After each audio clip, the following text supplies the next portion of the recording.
baby. Look at that. Hello. Good boy. Stay. I like your state of mind. It's beautiful.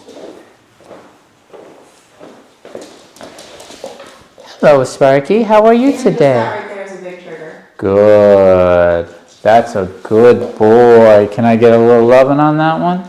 They said, Yeah. you might have to repeat this if the camera can't hear me, but they said like if people came in the house, they were crazy, they would eventually settle down.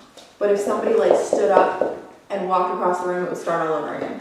Yes. So just in case the mic didn't pick that up, they are crazy when guests come in, which is typical. And then eventually maybe settle down as the newness wears off. But if somebody were to move, it starts back up again, which again is pretty typical, right? Yes. That's why I think it's so great you're sitting down and then getting back up and then sitting down. And then Yes, yeah. Because it triggers that same movement. I guess we should probably hit on that because it actually does bring up an all-encompassing issue, which is if you think of the people, don't get stuck on it being a person. Get stuck on it being a resource, something that is desired, right? A resource is something the dog wants or needs. Either they and with the people, they want the interaction. So simply, if I have a guest come over right now, say somebody comes knocking on the door and they come in, I'm pretty confident that I'm going to be able to achieve that right out of the gate. And that's because we have formed a hierarchy. And the dogs understand hierarchy. That's what I love about them. So they understand that if they're allowing me to be the leader and that they decide to be the follower, that means that they're going to give me first access to the resources, which include people, which includes food, which includes dogs, toys, anything that they want or need. So if they think in their mind, I want that and I want interaction with that, they hold off and they look at you and they allow you to have first access. And they also allow you to decide when, where, and how we're going to deal with the new event that just came into the environment. So the people are an example of a trigger that will get the dogs to go up to the resource, want to interact with it. Very inappropriately as well. These dogs aren't going up calmly and politely, right? They're being disruptive. Oh yeah. So the cool thing is that you can disagree with that now. Now when you go home, if the dog starts to enter that state and starts to go up on the people, you can correct and direct. So you can say no with a correction, and then you can tell them what to do instead. Go lay down, go to place, right?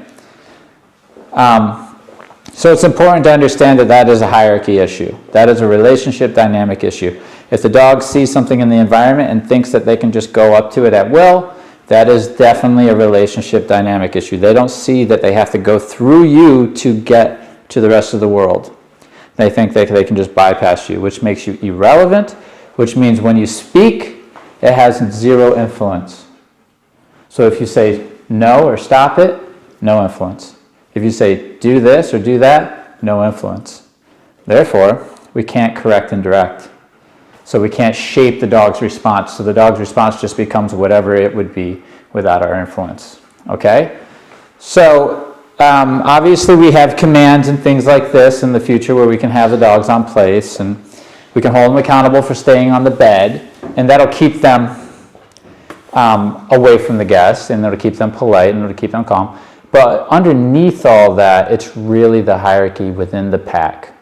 So it's no different than a piece of steak being on the floor, everybody wanting it, but they let one dog have it first. If that one particular dog that they respect is in the room and shows interest in it, they all hold back and let that dog have it. And we see it all the time here. If I take a bowl of food and I start letting Izzy and Sparkles eat out of it, and then all of a sudden I have Riggins come down and he comes up to the bowl, they're gonna step away from the bowl. Right? Why? That's the hierarchy that's formed in the pack. They're allowing him first access. So if the dog sees you that way, they will do the same for you around things that they want, including food, including people, including toys, space, dogs, thresholds, right? So it's not just people cause this, it's when the dog sees something they want. okay? You could have a monkey come into the house and you probably get a very similar response, right? So that's what it is. It's a hierarchical issue. It's a relationship dynamic issue. It's a control issue. When you're the leader and you're taking this stuff seriously, like being the leader of your dog, if you say no to something, the dog will listen, because they know if you have to ask twice, you're going to provide punishment or correction that's effective. So they'll respect you. In the relationship, you need two things. You need trust and respect in order for things to operate smoothly. Trust means that they feel safe around you. They feel comfortable around you. It also means they trust your judgment. Respect, it's different than trust. Respect is they're going to listen because they know you're competent in getting what you want in any particular situation. You're competent in dealing with any conflict or confrontation. If you only have trust, which I'm sure we have with these dogs, we have trust. They trust us to the degree that we are safe. They trust us to the degree that they feel comfortable around us, but they might not trust our judgment or care about our judgment, and they definitely lack respect. Now, if you have trust but not respect, which is often what we see dogs that trust their owners in the sense that they feel comfortable and safe around them, but they don't have any respect. That recipe doesn't give us any control. And the dog will be comfortable around you, they won't be nervous around you, but they won't respect you and they won't listen. Okay? Now, I've seen it where dogs don't trust their owners as well. They trust them to the degree where they feel safe around them, but they don't trust the owner's judgment. They don't trust that they can deal with the dogs walking down the street, or they can deal with the situations that the dog might be nervous about. So we have to have trust and respect in order to be able to operate the dogs in the world smoothly, right? And respect is earned, okay? We can't buy the respect, unfortunately. We can't say, here is a bunch of things that you want, I'll give you these in exchange for respect. It just doesn't work that way. It doesn't work that way with people either. You know what I mean? If you just give to somebody, but you never earn respect, they'll take the stuff, but they tend to not respect you. So thinking of it as a disrespect when your dog bypasses you to go get the resources, be it people, dogs, toys, if you see that as a disrespect and you act accordingly, you can actually, that's an opportunity to create respect.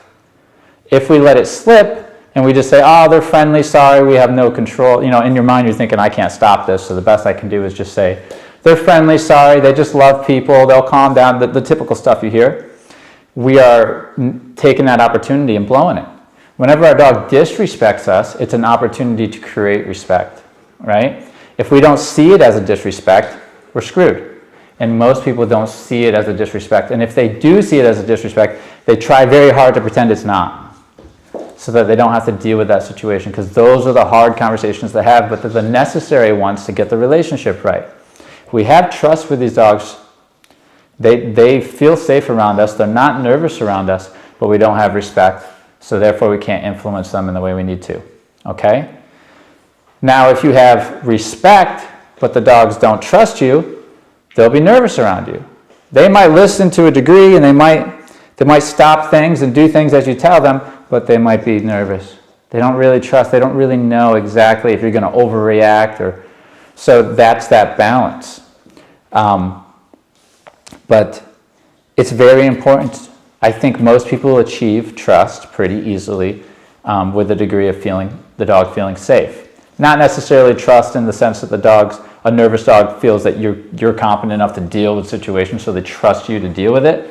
That part actually dips into respect. You need that respect to get that part of the trust. Okay, it's like those that diagram where you see two circles, but they overlap. Right in that middle is where the good stuff is, where you have trust and respect. So that they'll respect you enough to listen to you, but they also trust you enough to deal with the situation. They know you're going to be able to deal with this situation for the pack. How do you get that? By proving it to them. You can't just tell them. You have to prove it to them These dogs aren't very nervous, but if you have a nervous dog who's, I'm nervous of these other dogs in the environment, if I show them that I can get us through this situation, if you listen to me, we can get through this situation, then that proves it to the dogs, and that'll form that trust and respect. These dogs aren't very nervous of the world, that is, of the environment. They very much see something, they're very curious, and they go up on it. So you don't really have to worry about that extra layer of taking an insecure dog and making them confident and following you.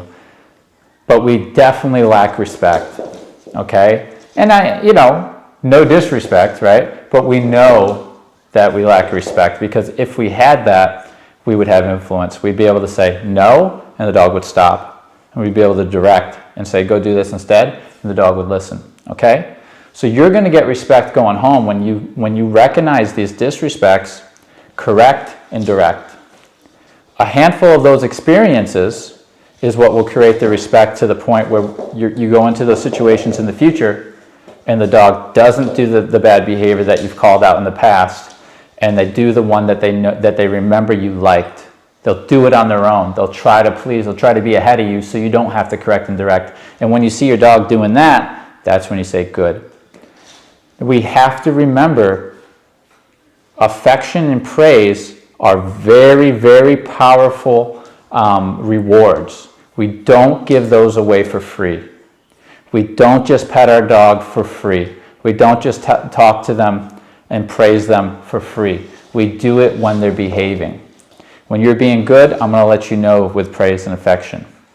When you're not being good, I'm going to let you know with correction and direction. Okay? That recipe will get the right relationship. And once you have that right relationship where the dog sees you as leader, you're going to say, wow, this is way easier than I'd ever imagined. And you're never going to want to live with a dog again without having that relationship dynamic right. Now these two dogs, Cooper and Walter, things have gotten out of hand. It's gotten away from us big time. And now they're in a pretty bad place. They're not aggressive dogs, thank God. They're not overly nervy dogs where they would need like extensive rehab, thank God. But because it slipped so far, they're stuck in this crazy town state of mind 24/7. Unless they're sleeping, they have one mode, crazy. Interesting point is that they're not allowed to live in that state in a natural pack with other dogs. That actually gets corrected at a young age. If they start to enter that crazed state, you'll see other dogs wanting to correct that. Even if you go to a dog park or any type of social situation with other dogs, you'll see certain dogs are going to want to correct that. Why? In the natural world, that's called an unstable mind. And an unstable mind who's disconnected from the pack, they're not kind of following the pack, will make it so that they can't operate properly. So it's built into them to want to correct that. Otherwise, they're not going to communicate properly. They're not going to be able to get a successful hunt. They're not going to be able to successfully communicate and get things done. So you'll see dogs naturally, it's in their brain, want to correct the instability. Dogs correct instability just naturally. And they don't follow unstable leaders. Okay? So, knowing that, we correct instability. And all that crazy town behavior that they're in their head that we might seen as cute when they were puppies, quickly, by the time they're 6 months to a year plus, quickly turns into a big liability, and we say, uh-oh, right? He's trying to please right now. I can see that. He knows that keeps him successful. He's like that because, not only because of the training, but I haven't corrected him yet. He's like that because of my relationship with him. He's trying to please. He says, with this human, I enter this state, which is calm and compliant, right? With these humans, I can do whatever I want and go crazy and be in an unhealthy state. And eventually, it's going to lead to some situations that are going to be, uh-oh, whoops. Even though he's friendly, he knocked over the old lady. Even though he's friendly, he knocked over a kid and the kid cracked his head on the cement. These things happen, okay? And they're definitely candidates to go down that road. They're going to hurt somebody. They're going to hurt you. They're going to hurt your arm. Try walking one of these dogs without your arm feeling sore afterwards. Do that for a year and realize now you have chronic shoulder issues, right? Or elbow issues, wrist issues, okay? So when the state of mind's good. If the state of mind shifts into crazy town, you don't have to wait for them to do something terrible in order to correct them. You can be like a dog and correct them for just being in that state. So if he goes into a crazed state, I can correct him just for going into the crazed state. That'll create calmness, and then I can praise the calmness. And what we get, yes, you have to be able to give calm affection. If I go to pet him and he goes crazy, I'll correct him. He'll calm down, I'll go to pet him. If he doesn't go crazy, good. If I go to pet him and he goes crazy, I correct. Right? That's how we create the association of when you're being touched by a human, which they did not have. You go calmer instead of crazier. Before it was like humans equal crazy. Human touch equals crazier, right? And being able to jump on humans at will, it's a very bad association to humans. A dog should never be able to jump on you at will whenever they want, push you around, jump on you like a toy or like an object of theirs. Okay? Even friendly dogs, you shouldn't allow it if you are concerned with having control. If you offer it, it's a different story. Although I don't recommend that either. These dogs are too big, they're too strong to be jumping on you. And if you feel like you need that in your relationship with a dog, it's like, with my dog, I need it to jump on me. I need that hug and stuff. It's like, well, maybe you should find that fulfillment that you're looking for in another part of your life. Or try to, like me, I get that fulfillment when my dog's good. I get that same feeling that someone might get from a dog being crazy and jumping on you and acting a fool. Some people fill their cup that way. I personally get my cup filled with dogs when they're being good, calm, and compliant. Then I get that same feeling of like, wow, I feel this is a really nice relationship. I can pet you, we can chill, we can watch TV together, we can just hang out outside and go on nice, pleasant walks. I don't need my dog to go into crazy town in order for me to feel like they're happy. Okay?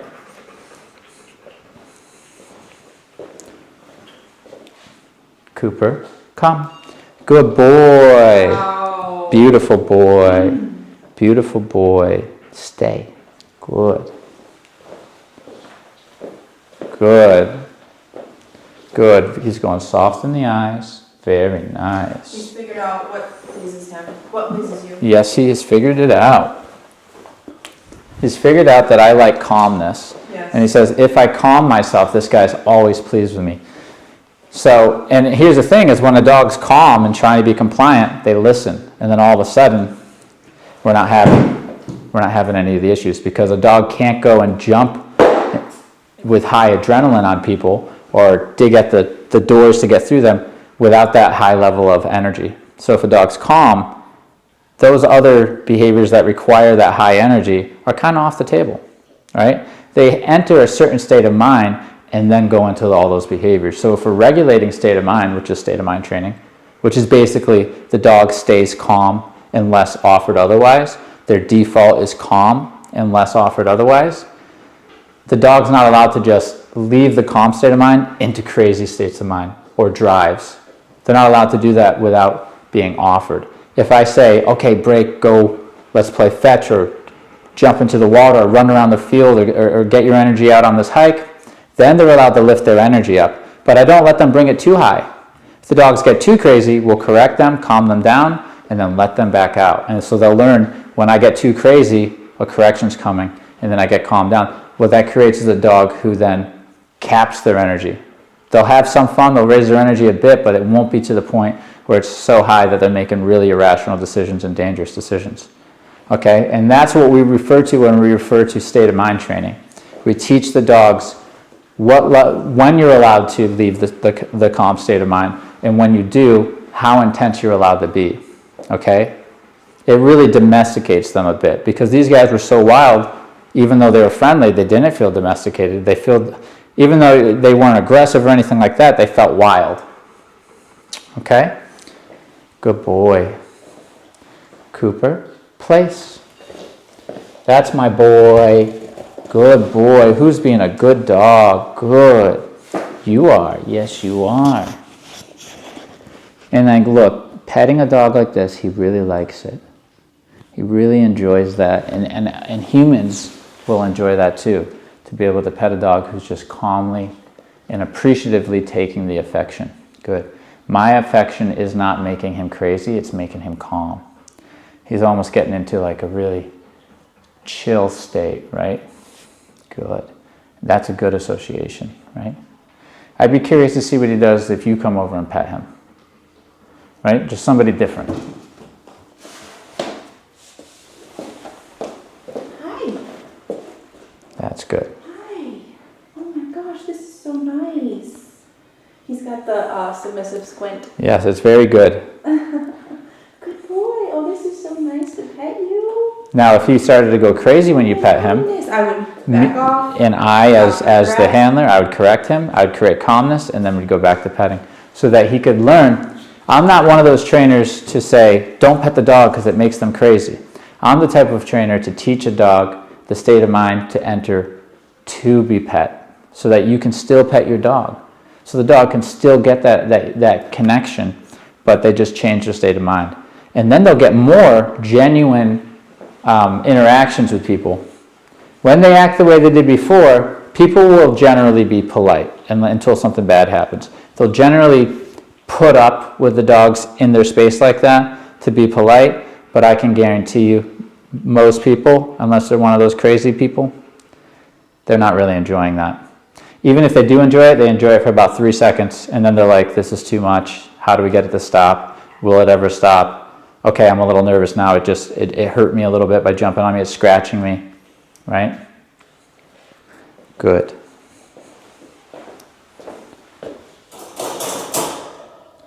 Rig, rig.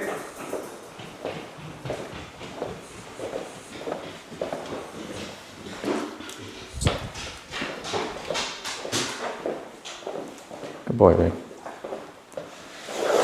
Come on. Good boy. Hey, Riggy. How are ya? Hi. Good. I noticed him relax more when he thought about getting off the bed, so I let him know good.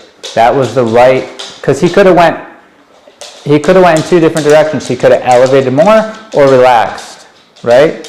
Or stayed the same. But he relaxed, so then I turn around and I say good. If he were to elevate, then I'd correct, right? If he were to precipitate on the thing, like get locked on the thing and really focus on it, I would correct, right? But what did he do? He seen the thing, thought about getting off the bed, I've seen that, but then relaxed himself, and I say good. And he says, oh, that's the answer. When I see things I want, I relax more, and I disengage from it. And that pleases my handler. Good. Now we've created a dog who wants to please, which is the old saying, man's best friend, right? I think there was a time where most people understood how to create a dog that wanted to please them.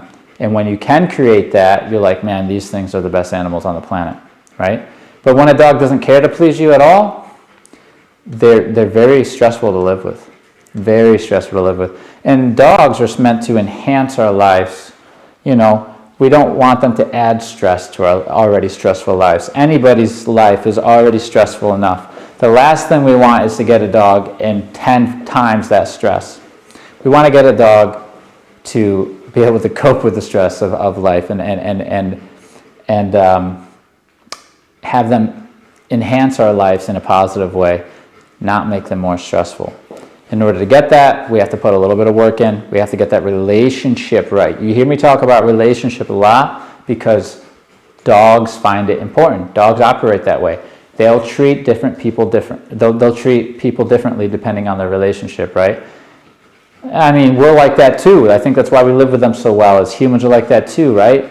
My toddler will treat somebody different. Then, let's say, I'll just give the actual example so it's not confusing.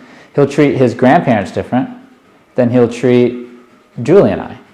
He'll treat his certain friends different than he'll treat other friends. Certain friends I see him interact with, he has respect for them. He'll let them call the shots. And then I see him hang out with other toddlers where he'll be the one calling the shots. So they're very much, even young humans, you'll see them operating in this kind of hierarchy from the get-go. Dogs are the same way. If you establish a certain relationship, they'll treat you a certain way. If somebody else lets them run all over them, they'll act accordingly, okay? So taking the relationship seriously and making sure that we prioritize having control and respect will get what we want out of our dogs. And then we get all the good stuff that we're afraid we're going to miss, we get it all back, but we get it back in a healthy way. We're going to be able to do the walks, we're going to be able to have the dog included in our lives the way we want to, but now it's healthy and we have control, right? Good. The road these guys were going down, they were going to get less and less inclusion. Eventually it was going to be like, we have to put the dogs away when people come over. We have to take less walks because my shoulder's killing me. Or we have to take less car rides because it gives me a headache every time we're in the car. They're going to get included more if we can get that relationship right and put the time in to make sure the dog understands how to behave, what not to do and what to do. Okay? Let's get these guys rolling. The place command's great, because once the dog understands the place command and is doing it properly, they'll stay on that bed until release. So they're not going to, at the very least, they're not going to be rushing your guests and jumping on your guests.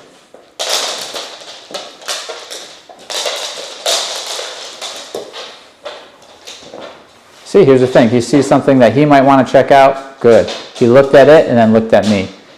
And he sees the other are moving around, but it doesn't mean he can. Good boy. Cooper. Break. Good boy.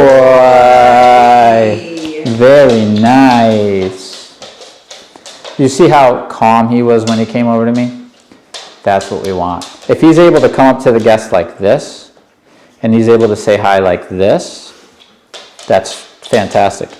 And then even almost equally as important, I'd say, then being able to take him and say, okay, now it's time to go lay down. Leave the resources alone now, which in this case would be the guest. Good. Good boy.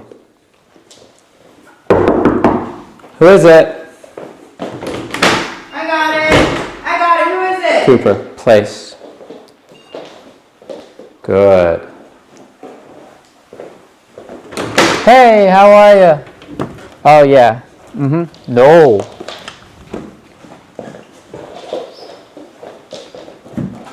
Stay. You see how we can set that up? Hi, how are you? Yeah, Good. Now look at that beautiful state of mind. That's post-correction compliance, okay? So the first time he made the mistake, he says, I got to go check out whatever's happening out there. He went to include himself without permission. He got corrected, he got sent back to place. Second time I repeated it, he committed and was calm. I only get that after a correction, right? So this whole setup of somebody being here was to get him to make the mistake so that he could receive the correction to see what not to do. And then repeating it shows him what the successful response is, which is just staying on the bed and relaxing. Right? Now he's got documentation. Now he can say, okay, that didn't work, but this did. If we put that on repeat, the dog stops thinking and that just becomes the default. The associated response now is to calm down and stay versus I see something, I go. Right? Which is the old association is I see something, I go. The new expectation is I see something I want, I stay, I relax. Unless told otherwise. Good. Who is it? Good. Good. He's realizing he's doing it right.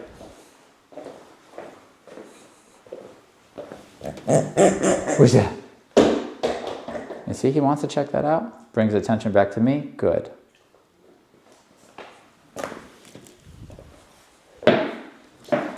See, good. The toy just represented something I want to go check out. It's the same as the person. It's the same as the food. The only thing that changes is how much do I want to go check it out, right? But it's still the same conversation. That toy squeaking and going by him that he wanted to go check out is the same conversation as a human walking in the room. It's something they want to go up and interact with. Good. So he's using the same mechanics. Stay, relax. Good boy. Cooper. Break. That's my boy. Good. And look at that respect. Good. Okay, so I hope this is making sense. It's more than just the commands. The commands are great. We love the commands. But if we don't have the right relationship, we'll see that the commands become a struggle. If we learn to focus on relationship as well and use the commands to keep things structured, then we're going to be in that sweet spot. Good boy. Break. Mic drop.